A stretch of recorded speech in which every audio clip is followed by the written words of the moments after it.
Hello students and welcome to Study Eagle.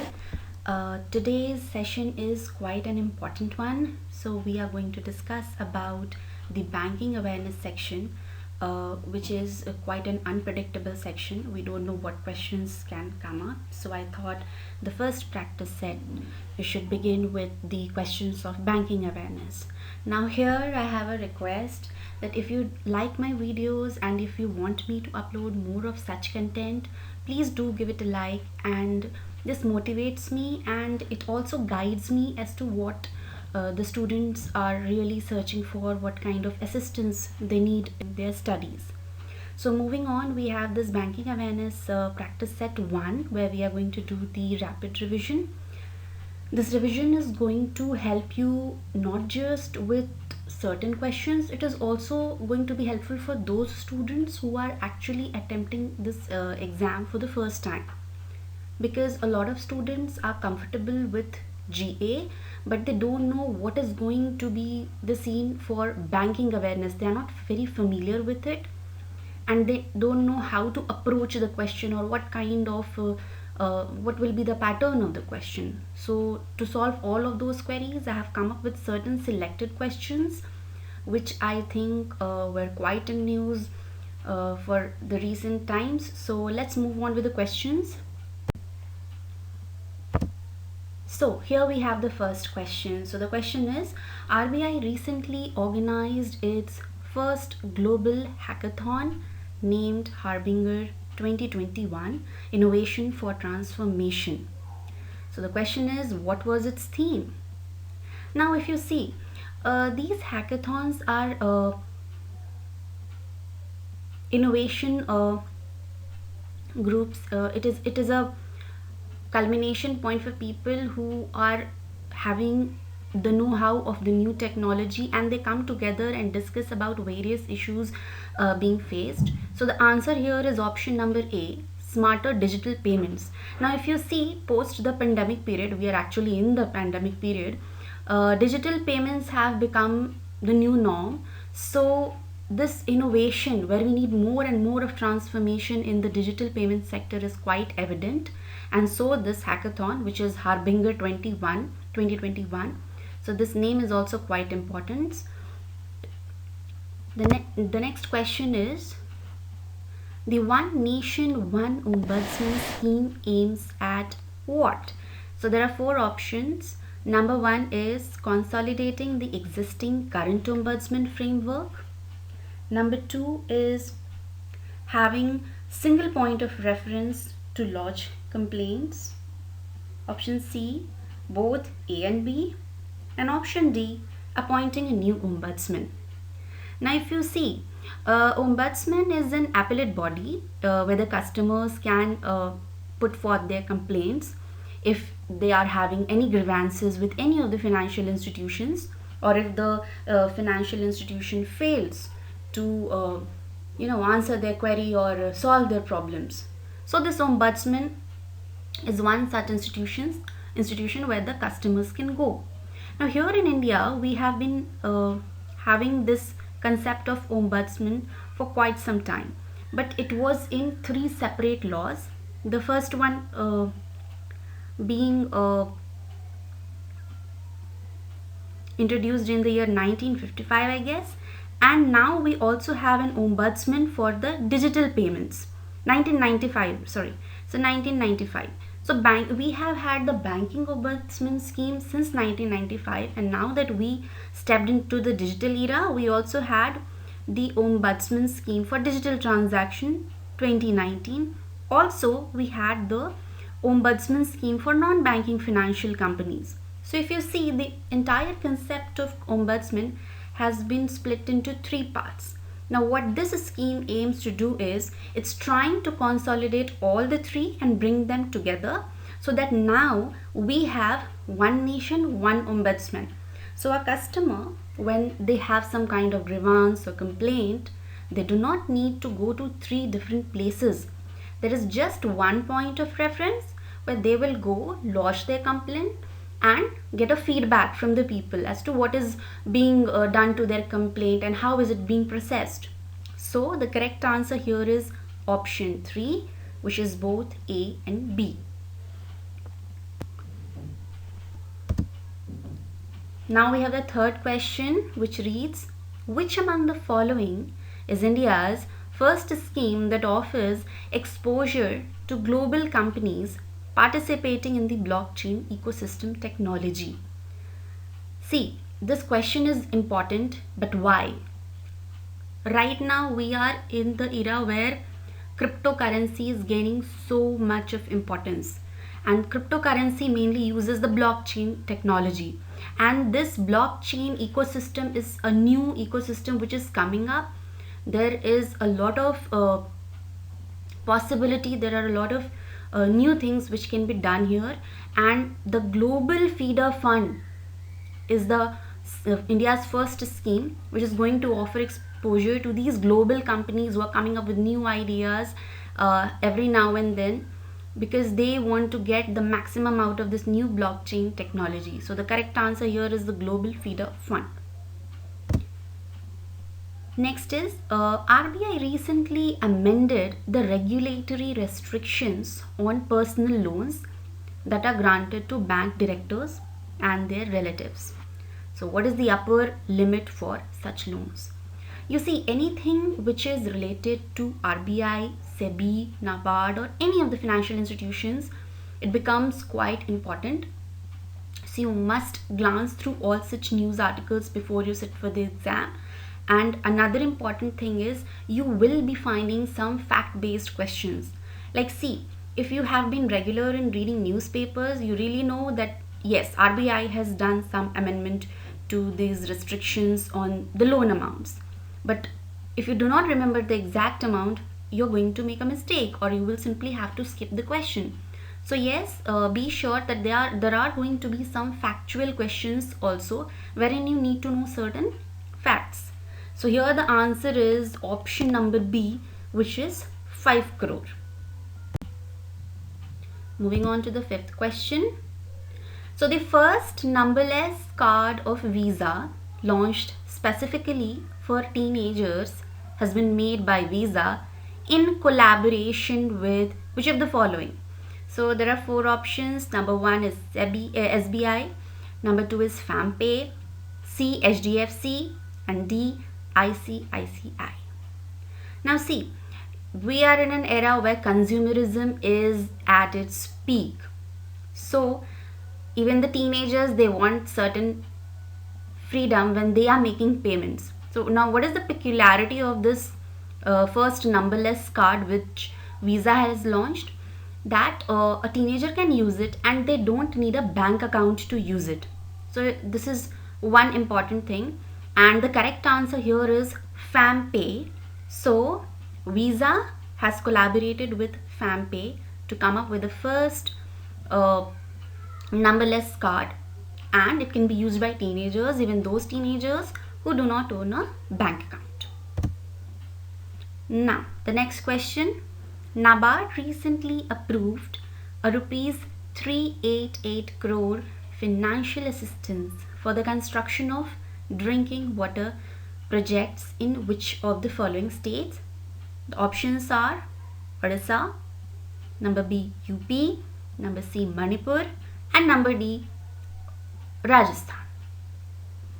See, we are now in that year where India has completed 75 years of independence, and we are celebrating Azadi Ka Amrit Mahotsav, and a lot of schemes have come up, and India is looking forward to transforming itself on more than one levels, on multiple levels, in very different ways. So here basic amenities like electricity, drinking water, they become very important. Only when a nation is robust with its basics, only then it is going to progress and do something out of the box. So here NABARD has decided to give this financial assistance so that a good drinking water project can be built in which state, and the answer is Odisha. So such questions can be asked. Now the next question is question 7. Which of the following is the first country in the world to adopt Bitcoin as a legal tender. Now let me make one thing very clear here, that see, cryptocurrency is something which is in news, and I'm sure a lot of you while glancing through the newspapers must have known that even RBI is planning to come up with a bill to regulate the cryptocurrency in India, because it is the need of the time. A lot of countries have made their own regulations for cryptocurrency, Bitcoin being one of them, and it becomes very important to analyze it. So I would suggest all of you, please read a little bit on cryptocurrency. That is not only going to help you in this prelims, also it is going to help you in your interviews, because such questions can be put forth, that what are your views on the current system of cryptocurrency, which is so much in news, and what are your opinions on it. So do give it a read. And the answer here is El Salvador.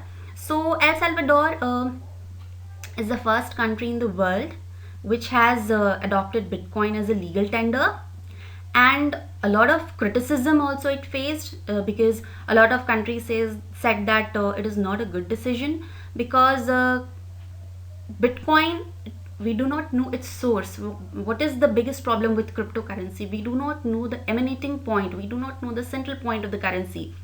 When we are having money in any form, we know that okay, in India RBI is regulating it. Here you do not have any regulator. So when El Salvador has given this status of legal tender to Bitcoin, I think it has taken quite a huge risk. So let's see what happens. Now moving on to the next question. National Securities Depository Limited's recently appointed MD and CEO is. Now there are four options. Option A, Ajay Tyagi. Option B, Padmaja Chunduru. Number C, Sandeep Bakshi. Number D, Chitra Ramakrishna. See, these questions are quite important, like appointment of new people on certain really important posts, and you must make a list and keep revising it. That is how you are going to retain the names, like keep remembering them. So here the answer is option number B.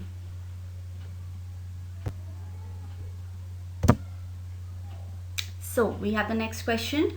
International Monetary Fund recently forecasted India's GDP 2021 as per its World Economic Outlook report as. See, the International Monetary Fund, it brings out a number of reports, one of them being the World Economic Outlook, and in this report it predicts the GDP of the nations. For India, it has also predicted a certain GDP, and given the situation, the pandemic situation, how the economy has fared, these projections are made. A lot of parameters are taken into consideration while preparing this report. So the options here are option A 6.5%, option B 7.2%, option C 8%, option D 9.5%, and the correct answer is 9.5%. Next question is, the concept of digital payments index was proposed by which of the following to assess the extent of digitization of payments in India? Now see, why I have put this question in the practice set. You just can't have very factual things. See, this is something factual, but a lot of students, they miss out on reading the names of the committees. One such question was there in 2019. If you go through the memory based question papers available, you will find that there was a question regarding some committee. So yes, you can expect such questions, and if you do find such committee names, do make it a point to try to retain the name of the committee and read about it. So here the options are: option A, Usha Thorat Committee; B, Nandan Nilekani Committee; C, Sunil Mehta Committee; and D, Nachiket Moore Committee. So why this assessment was needed. See, now digital payments has become the norm, as I said earlier. So now the nation needs to understand that what is the extent of digitization in a new and young economy like India. India is still a very young economy, and how digitization has affected the entire economy, and what can we expect in future. So to know all of these things, what is needed is you need to assess the extent of digitization, which was rightly pointed out by the Nandan Nilekani committee. So the correct answer is option number B. Moving on to the next question. The World Bank recently approved a project worth 40 million US dollars to boost the health infrastructure projects in which state of India? Now see, health infrastructure is something whose importance we have seen and felt and experienced in the recent times. So the World Bank, when it gave such a huge amount for the health infrastructure project, you can expect such questions. So please go through such these type of questions whenever you're glancing through the newspaper or going through your short notes. So the correct answer here is option A, which is Meghalaya. Next is India's first crypto unicorn coin DCX recently appointed its first brand ambassador. So who is he or she? The options are A. Juhi Chawla, option B. Sonu Sood, option C. Amitabh Bachchan, option D. Vidya Bal. See, as I told you earlier, please expect, you can expect like 1 or 2 questions on cryptocurrency, and that is the reason I have put these questions on cryptocurrency, because I really want you to ace this exam, and you need to know certain fact-based answers also, as I told you earlier. So this is something fact-based, which you may forget or you may not be able to retain. So I have put this question intentionally. So India's first crypto unicorn coin DCX, its first brand ambassador, the correct answer is option number C, Amitabh Bachchan. Next question. Financial Action Task Force, which is FATF, has retained which of the following nations on its grey list of nations? Now talking about Financial Action Task Force, its prime objective is to stop the funding of terror, which is done by a lot of nations, and in doing so it puts certain kinds of sanctions on these nations and puts them under a certain list whenever it finds out that this particular nation is actually funding terrorist activities. It is actually trying to play with the peacefulness and tranquility of the entire globe. So one such nation here which has been put into grey list, rather it has been put into grey list a number of times, and it has been now retained by FATF once again into the grey list. The answer is option number C, Pakistan. So with this we come to the end of this video. I really want all of you to understand the nature of the questions which I have put here and take a clue from it, especially those people, those students who are taking this exam for the very first time and they find themselves a little clueless about the banking awareness section. If you have any queries, do post it in the comment section below. If you like the video, do like it, do share it, and this lets me know what kind of videos you want in future. If you have any suggestions, any requirements, do let me know in the comment section below, and keep practicing. All the best. Thank you.